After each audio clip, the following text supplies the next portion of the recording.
The Blue House has unveiled the itinerary of U.S. President Donald Trump's first trip to South Korea as president. Mr. Trump's two-day stay, starting next Tuesday, will begin with his visit to a new U.S. base, roughly 60 kilometers south of Seoul. Our chief Blue House correspondent, Moon Connyoung, has the details. The much-anticipated itinerary of U.S. President Donald Trump's two-day stay in Seoul has finally been unveiled.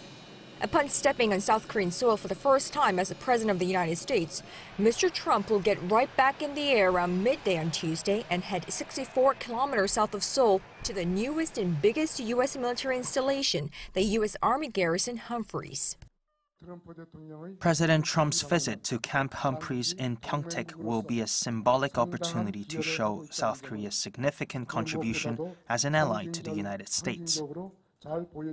There, he's expected to speak to his servicemen and tour what's been the focus of a massive $11 billion expansion, over 90% of which South Korea footed.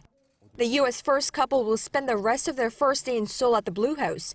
South Korean President Moon Jae-in will sit down with the U.S. leader for a one-on-one, the third of its kind since the two leaders took office, before opening up the table for an expanded summit.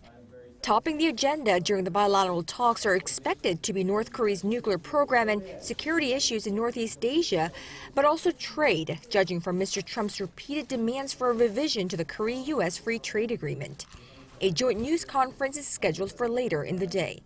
The Blue House says that Mr. Moon plans to take his U.S. counterpart for a nice walk around the front lawn of Sangchunje, a beautiful Korean traditional-style building in the presidential complex. Wrapping up the day will be a state dinner hosted by the Moons, during which the U.S. delegation will get to enjoy an eyeful of Korean culture performances ranging from traditional to K-pop. Highlighting the U.S. leader's agenda on November 8th, the second and final day here, will be his address to South Korea's National Assembly.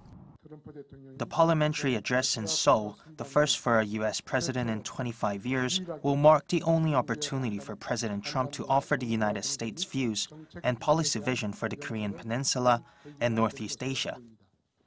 U.S. President Trump will pay a visit to South Korea's National Cemetery for a floral tribute, after which he'll board Air Force One for China Wednesday afternoon. Moon Connyoung, Arirang News, The Blue House.